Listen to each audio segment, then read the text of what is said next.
देवी दुर्गा चामुंडा रूप माँ चर्चिका कटक जिलार बांकी उपकूलर रेणुका नदी कूल रुचिका पर्वत में किपरि आविर्भाव हेले चलतु आज जानिबा।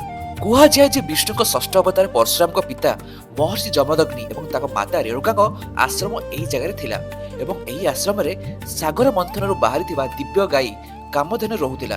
ଏହି କାମଧେନୁକୁ ପାଇବା ଲାଳସାରେ କ୍ଷତ୍ରିୟ ରାଜା କର୍ତ୍ତବବୀର ଅର୍ଜୁନ ସେହି ଆଶ୍ରମକୁ ଆକ୍ରମଣ କରି ମହର୍ଷି ଯମଦଗ୍ନିକୁ ହତ୍ୟା କରିଥିଲା।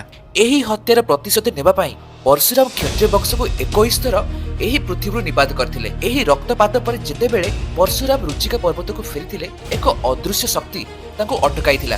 ସେ ନିଜ ଶରୀରକୁ ଜମା ବି ହଲାଇ ପାରିନଥିଲେ। ପରଶୁରାମ ଏହାର ରହସ୍ୟ ଜାଣିବା ପାଇଁ 12 ବର୍ଷ ଧରି ସେ ପର୍ବତ ଉପରେ ତପସ୍ୟା କଲେ। ଏହାପରେ ଦେବୀ ଦୁର୍ଗା ସେଠାରେ ଆବିର୍ଭାବ ହୋଇ କହିଲେ, ମୁଁ ହେଉଛି ସେହି ଅଦୃଶ୍ୟ ଶକ୍ତି। ତୁମେ ଏହି ପର୍ବତ ଉପରେ ଏକ ଶକ୍ତିପୀଠ ନିର୍ମାଣ କରି ମୋତେ ପୂଜା କର। ଏହି ଆଦେଶକୁ ତକ୍ଷଣାତ୍ ପାଳନ କରି ପରଶୁରାମ ଦେବୀ ଦୁର୍ଗାଙ୍କ ମନ୍ଦିର ସେହି ରୁଚିକା ପର୍ବତ ଉପରେ ନିର୍ମାଣ କଲେ ଏବଂ ଦେବୀ ଦୁର୍ଗାଙ୍କୁ ଯାଚେରି ଭୋଗ ସ୍ୱରୂପ ଯାଚି ପୂଜା କରିଥିବାରୁ ସେ ମା ଚର୍ଚିକା ବୋଲି ଖ୍ୟାତି ପାଇଥିଲେ। ଏବଂ ମା ଚର୍ଚିକାଙ୍କର ଏହି ପୀଠକୁ ପରଶୁରାମ ପୀଠ ବୋଲି ମଧ୍ୟ କୁହାଯାଇଥାଏ।